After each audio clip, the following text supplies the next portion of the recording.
മനസ്സിൽ ചിരിയുത്സവത്തിന്റെ മാസ്മര നിമിഷങ്ങൾ സമ്മാനിക്കുന്ന സൺലൈറ്റ് രസികരാജ ന്യൂ എഡിഷന്റെ ഇന്നത്തെ എപ്പിസോഡിലേക്ക് എല്ലാ മാന്യ പ്രേക്ഷകർക്കും സ്വാഗതം. നമ്മുടെ പ്രിയപ്പെട്ട ജഡ്ജസിനെ നമുക്ക് സ്വാഗതം ചെയ്യാം. ശ്രീ ആലപ്പി അഷ്റഫ്, ലക്ഷ്മി പ്രിയ ആൻഡ് ബാബു ജോസ്. കഥകൾ കേൾക്കാൻ നമുക്ക് വളരെ ഇഷ്ടമാണ്, അതും പഴങ്കഥകളാണെങ്കിലോ ബഹുകേമം. നമുക്കൊരു കഥ കേൾക്കാം, ആരും പറയാത്ത കഥ. ഈ കഥ പറയുന്നവർ ബിപിൻ ജോർജ്, റിതിൻ, രവികുമാർ, ഷിജിൻ വെണ്ണല, സുബീഷ്, റോണി ഇടുക്കി ആൻഡ് ഫൈസൽ. ഒരു കഥ പറയാം, ഒരു കഥ പറയാം, നിലയില്ല കഥ നാട്ടുകഥ.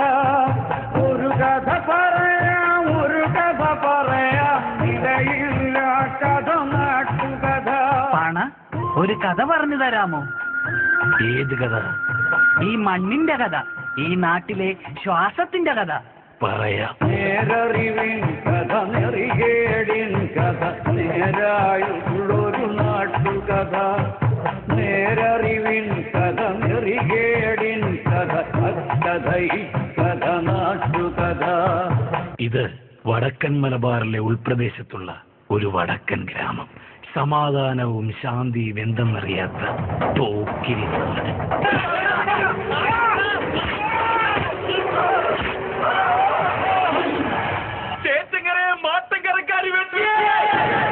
ചേറ്റങ്കരയും മാട്ടങ്കരയും ആ നാട്ടിലെ അമേരിക്ക ഇറാഖുമായിരുന്നു. ചേറ്റങ്കരയിലെ പ്രമാണിയായിരുന്നു രൗദ്രക്കുറുപ്പും പിന്നെ അവന്റെ എന്തിനും പോകുന്ന അനിയന്മാർ.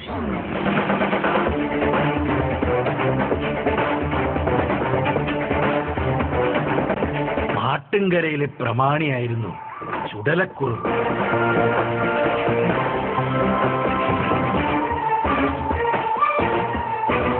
ഇവർ രണ്ടുപേരും മുന്നിൽ കണ്ടാൽ എന്നും യുദ്ധമായിരുന്നു, യുദ്ധം. പിന്നെ ചോര കാണാതെ യുദ്ധം അവസാനിപ്പിക്കില്ല, അതായിരുന്നു രീതി.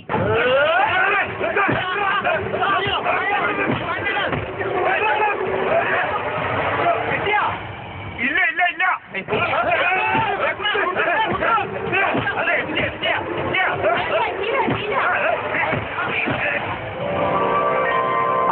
ചോര കണ്ടു, ഇനി നിർത്തിയേക്കാം. അങ്ങനെ ചേരിപ്പോരും കുരുതിക്കളവുമായി മുന്നോട്ടു പോകുമ്പോഴും അവർ ഒരു മനസ്സോടെ ഒന്നിച്ചു നടത്തുന്ന ഒരു കാര്യമുണ്ടായിരുന്നു. പോക്കിരി നാട്ടിലെ പാട്ടുംകാട്ടമ്പലത്തിലെ ഉത്സവം. 10 ദിവസം നീണ്ടു നിൽക്കുന്ന ഉത്സവത്തിന് ചേറ്റങ്കരക്കാരും മാട്ടുംകരക്കാരും മത്സരിച്ചാണ് പരിപാടികൾ ഏറ്റിരുന്നത്. 10ാം ദിവസത്തിൽ 101 ആനയെഴുന്നള്ളിപ്പിനും കരിമരുന്ന് പ്രയോഗത്തിനും ശേഷമുള്ള കലാപരിപാടി നടത്താനുള്ള അവകാശം ലേലത്തിനാണ് 1 ലക്ഷം രൂപ കെട്ടി ചേറ്റങ്കരക്കാര് സ്വന്തമാക്കിയത്. പരിപാടിക്കല്ല, അത് നടത്തുവാനുള്ള അവകാശത്തിന് 1 ലക്ഷം രൂപ കിട്ടിയോ? 10 ലക്ഷം രൂപയാണെങ്കിലും കെട്ടിയേനെ. കാരണം ചേറ്റങ്കരക്കാർക്ക് അവരുടെ അഭിമാനത്തിന്റെ പ്രശ്നമായിരുന്നു ഇത്.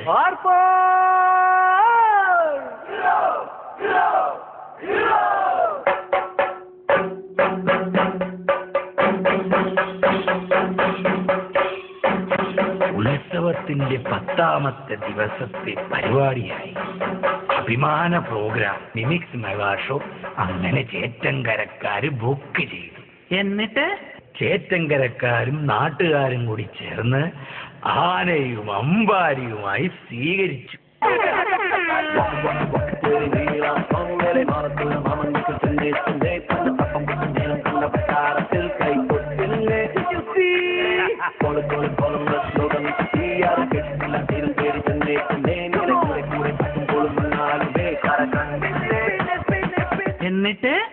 എന്നിട്ട് ആ മിമിക്സ് പരിപാടി ചീറ്റിപ്പോയി.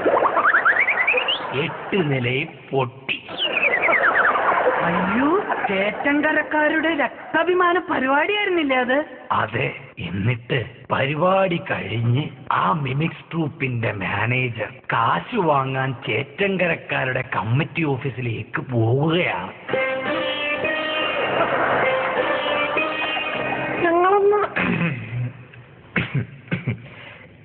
ഞങ്ങളെന്നാ പൊക്കോളാം. വണ്ടിക്കാശ് കിട്ടുമെന്നെങ്കിലും ചോദിക്കായിരുന്നു. കാശ് കിട്ടിയിരുന്നെങ്കിൽ പോകായിരുന്നു. എന്തിന്റെ? പ്രോഗ്രാമിന്റെ. പ്രോഗ്രാം എന്ന് പറയോടാ അതിനാ? പ്രോഗ്രാം എന്ന് പറയോടാ അതിനാ? നീ പറയോ അതിനാ? ഇല്ല പട്ടം പറപ്പിച്ചാന്ന് പറഞ്ഞോളാം. എടാ എന്തിന്റെ കാശാണ് നിനക്ക് വേണ്ടത്? പട്ടം പറപ്പിച്ചതിന്റെ. നീ മാത്രമല്ലല്ലോ, ബാക്കി ആർട്ടിസ്റ്റുകളവിടെ പുറത്ത് നിൽക്കണ്ട്. വിളി. എടാ വാടാ.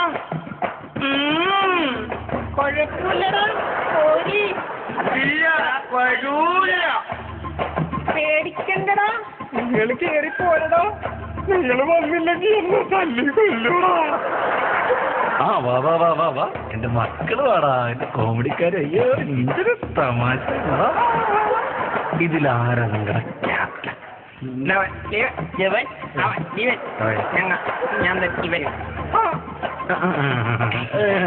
നിങ്ങൾ ചൂണ്ടി കളിക്ക. നീയല്ലേ വന്നപ്പോ കൂളിംഗ് ഗ്ലാസ് ഒക്കെ വെച്ച് വലിയ ജാട പിടിച്ചിട്ട് പറഞ്ഞത് നീയാണ് ക്യാപ്റ്റൻ എന്ന്? അതെ, ഞാനൊരു തമാശ പറഞ്ഞതാ. കാര്യമൊക്കെ എന്താ തമാശ? തമാശ ഈ തമാശ എന്താ നീ സ്റ്റേജിൽ കാട്ടാഞ്ഞത്? എനിക്ക് ഭാര്യ മക്കളുള്ളതാണ്. എടാ ഭാര്യയും മക്കളുള്ളപ്പോ നീയല്ലേ ശ്രദ്ധിക്കേണ്ടത്. ഇങ്ങനത്തെ ചീഞ്ഞ കോമഡി ഒന്നും ഇവിടെ ഇറക്കാമോ?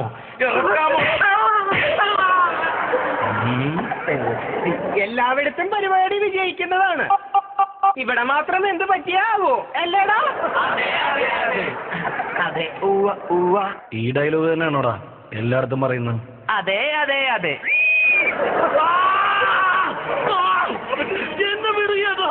എനിക്ക് അവൻ വേറെ കോട്ടല് മാറിയെടുക്കണം.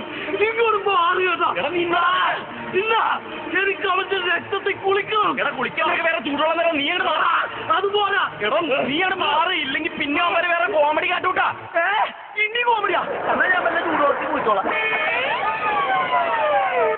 നിന്റെ പേരെന്താ? രതീഷ്. നീയല്ലേ മറ്റേ മോഹൻലാലിന്റെ നീയല്ലേ? അയ്യോ, അങ്ങനെ ചെയ്യാതിരിക്കുന്നതിനാ അല്ലേ? നമുക്ക് മോഹൻലാലിന്റെ കാണണ്ടേടാ. ഇവന്റെ പിന്നെ മോഹൻലാലിന്റെ കാണണം. ചേടാ ചേടാ കാണിക്കണേ. ദൂരക്കിഴക്കുതിക്കും മാണിക്യത്തെമ്പഴുക്ക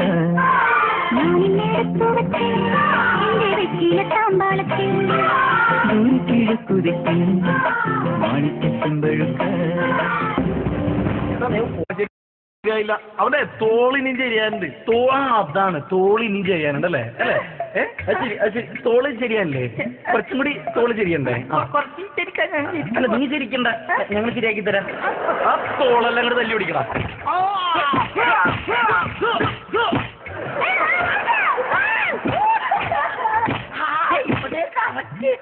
അങ്ങനെ തോള് കറക്റ്റ് ആയിട്ട് തരുന്നല്ലേ? മുഖം ഒന്നുകൂടി വീർക്കാണ്ടല്ലോ.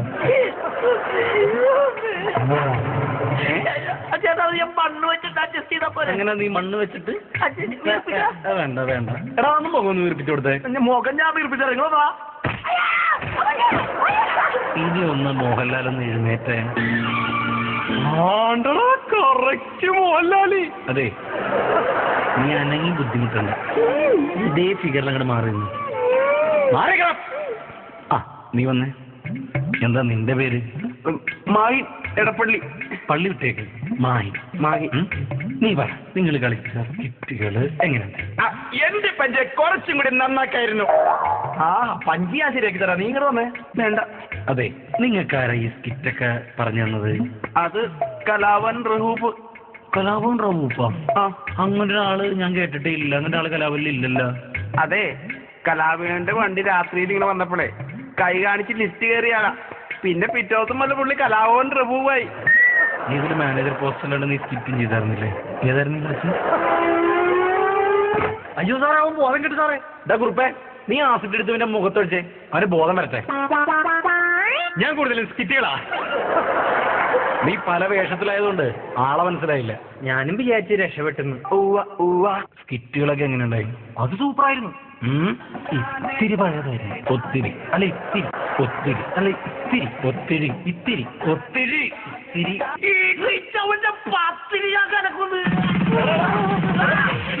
കോമഡി.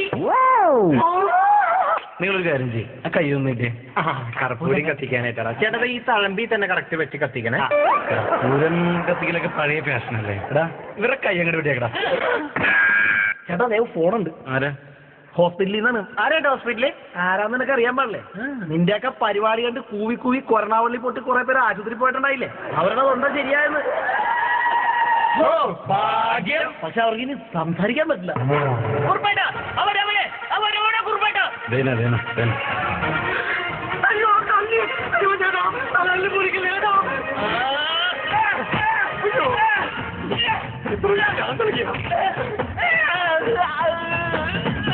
ആരാ ചേട്ടാ പോയത്? അതിവന്മാർക്ക് ചോറ് വിളമ്പി കൊടുത്തവനാടാ. അതാണല്ലേ അയാള് കുറ്റബോധം കൊണ്ട് സ്വന്തം കൈ തല്ലി പൊളിച്ചത്. ഹലോ, ഇവിടെ നീ ഏതടാ ഇവരോടതിൽ ഒന്നും ചെയ്യാത്തവനെ പോലെ മാറി നിൽക്കുന്നു? ഞാൻ ഇവരെ പോലെ ഒരു മാട്ട മിമിക്രിക്കാരനൊന്നല്ല. യൂസി, ഞാൻ റിയാലിറ്റി ഷോയിൽ 1ാം സ്ഥാനം നേടിയ ഒരു സിംഗറാണ്.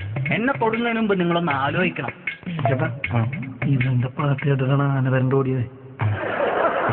എന്തിനാണ് ആലോചിക്കണത്? അല്ല, നീ പറഞ്ഞ പോലെ ഞങ്ങൾ ആലോചിക്കായിരുന്നു, നിന്നെ തല്ലിക്കൊല്ലണോ വിഷം വെച്ച് കൊല്ലണോ?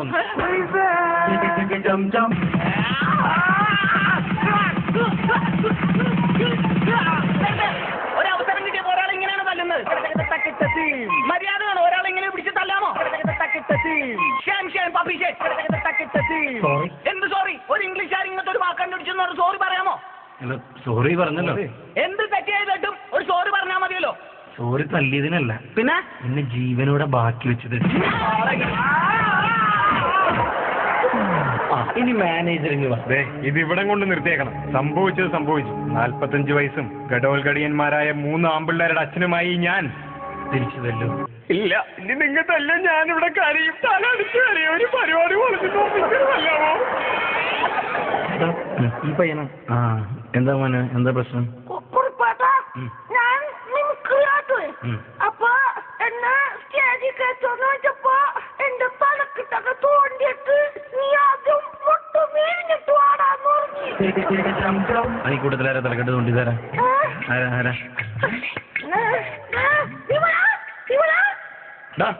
നീയാണോ? നീ ഈ കൊച്ചിനോട് അങ്ങനെ പറഞ്ഞായിരുന്നോ? ഓർമ്മയില്ല. ഓർമ്മയില്ല. പറഞ്ഞു എടാ, നമ്മൾ ഓർമ്മക്കുറവിന് എന്തോ നമുക്കൊരു മരുന്നുണ്ടല്ലോ. നമ്മള് 10 അവരുടെ തലക്കിട്ടടിക്കും. ഓർമ്മ ഞാൻ പറഞ്ഞായിരുന്നു അല്ലേ? അതെ, നീ പൃഥ്വിരാജിന്റെ സൗണ്ട് നിർത്തേ. അത് ആരെങ്കിലും അനൗൺസ് ഇല്ലാതെ അത് ചെയ്യാൻ പറ്റൂല. ഓ, അനൗൺസ്. മാനേജർ വാ വാ വാ, ഒന്ന് അനൗൺസ് ചെയ്തേ. പ്രിയമുള്ളവരെ, അടുത്തതായി നിങ്ങളുടെ ഇടയിലേക്ക് കടന്നു വരുന്നു മലയാള സിനിമയിലെ യുവതാരം ശ്രീ പൃഥ്വിരാജ്. തള്ളി തോപ്പിക്കാനോ ജയിച്ചു കാണിക്കാനോ തിരിച്ചു വന്നതല്ല, ഞാൻ ജീവിക്കാൻ വേണ്ടി പഠിക്കാൻ വേണ്ടി വന്നതാ. കുട്ടി മാത്രം ക്ഷീണിച്ചൊരു ശുദ്ധപ്രയാമണ്ടാണ് ഞാൻ. ഇനി ഒരു പുതിയ മുഖം, വീണ്ടും പുതിയ മുഖം. ഓ, ഇതാണ് പൃഥ്വിരാജ് അല്ലേ മോനെ? ഒന്നെടുത്തേ. തല്ലി തോപ്പിക്കാനോ ജയിച്ച് കാണിക്കാനോ വന്നയാളെ. എനിക്ക് പഠിക്കണം, ജീവിക്കണം. താളം കുട്ടി മാത്രം ശീലിച്ച ഒരു ശുദ്ധ ബ്രാഹ്മണനാണ് ഞാൻ. ഇപ്പൊ എന്റെ കാലിന്റെ താഴെ നിന്റെ നെഞ്ച് പിടിക്കുന്ന താളവാ. ഞാനൊന്ന് ആഞ്ഞു ചവിട്ടിയ കച്ചേരിക്ക് കുട്ടി നിർത്തുന്ന പോലെ നിന്റെ താളവും നിൽക്കും.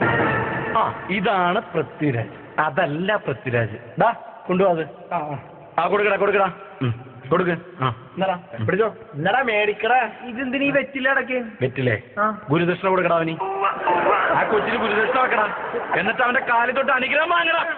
തളിർവെറ്റിലയുണ്ടോ വരദക്ഷിണ വയ്ക്കാം.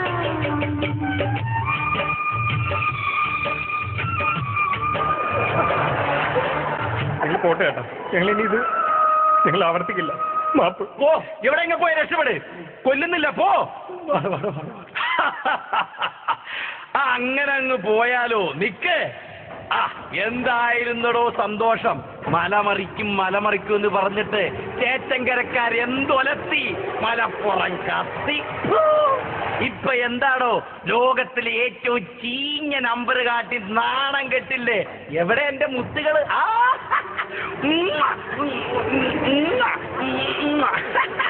എന്തെങ്കിലും പറയാനുണ്ടോടോ? എല്ലാ പട്ടികൾക്കും ഒരു ദിവസമുണ്ട്. ആ ദിവസമാടാ ഇന്ന്. അയ്യടാ, ആനയിടച്ചല് ഹോസ്പിറ്റല് ഉത്സവം കോളമാക്കിയില്ലേ? പോടാ പോ. ഇപ്പൊ ജയിച്ചത് ഞങ്ങളാടാ, മാട്ടങ്കരക്കാര്. ഇനി അടുത്ത കൊല്ലം ഞങ്ങൾ കാണിച്ചു തരാം ഉത്സവം എന്താണെന്ന്. പോട്ടെ. ഇന്നാടാ പറഞ്ഞ കാശ് കൂടുതലുണ്ട്. ഞാൻ പറഞ്ഞ പോലെ എന്നെ പരിപാടി പൊളിച്ച് കൈ കൊടുത്തല്ലോ. അയ്യോ ചേട്ടാ, ചേച്ചി എന്നെ ഞാൻ ആദ്യമായിട്ട് കാണാനല്ലേ ചേട്ടാ. ചേട്ടാ എന്തിനാണ് ചേട്ടാ ഒന്ന് പറയട്ടോ. സംഭവം നമ്മളെ ഏൽപ്പിച്ചല്ലെങ്കിലും പരിപാടി പൊളിഞ്ഞല്ലോ, അതിന്റെ ക്രെഡിറ്റ് നമ്മക്ക് ഇരിക്കട്ടാവേ. അയ്യോ ചേട്ടാ പോലെ ചേട്ടാ എന്തിനാണ് ചേട്ടാ പ്ലീസ് പ്ലീസ് പ്ലീസ്. അയ്യോ ഇനിയൊന്നും നോക്കണ്ട, ഞങ്ങളെങ്കിൽ കൊന്നേരെ. ഒരു കഥ പറയാം ഇടയില്ല കഥ, നാട്ടുകഥ, നേരറിവിൻ കഥ, നെറികേടിൻ കഥ, നേരായുള്ളൊരു നാട്ടു. എന്നിട്ട് അവരെ കൊന്നു പാണ? ആളുകളെ ഇഞ്ചിഞ്ചായി കോമഡി പറഞ്ഞ കുറ്റക്കാരെ ഒറ്റയടിക്ക് കൊന്നില്ല. അവരുടെ ജീവിതാവസാനം മുഴുവൻ ഈ നാട്ടിലെ ആ സ്റ്റേജിൽ നിന്ന് മിമിക്രി കാട്ടാൻ പറഞ്ഞു. കണ്ടോ?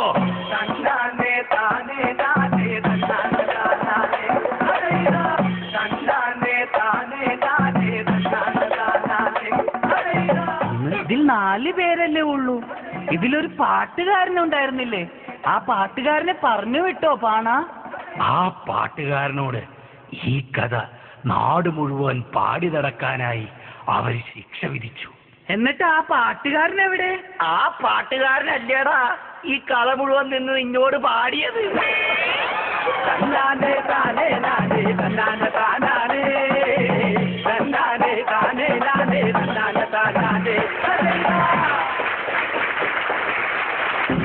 എന്തായാലും പാണൻ, ആധുനിക യുഗത്തിന്റെ പാണൻ ഗംഭീരമായിരുന്നു. ഇതിന്റെ ഇപ്പോൾ ഉള്ള എല്ലാ സ്കിറ്റുകളും ഒന്നിനൊന്ന് മെച്ചമായിട്ടാണ് വന്നുകൊണ്ടിരിക്കുന്നത്. 15 പേര്, 15ഉം അരയും കാലും, 15 മുക്കാൽ പേര് ശരിക്കും ഗംഭീരമായിട്ട് അവരവരുടെ ഭാഗങ്ങൾ ശരിക്കും നിർവഹിച്ചു.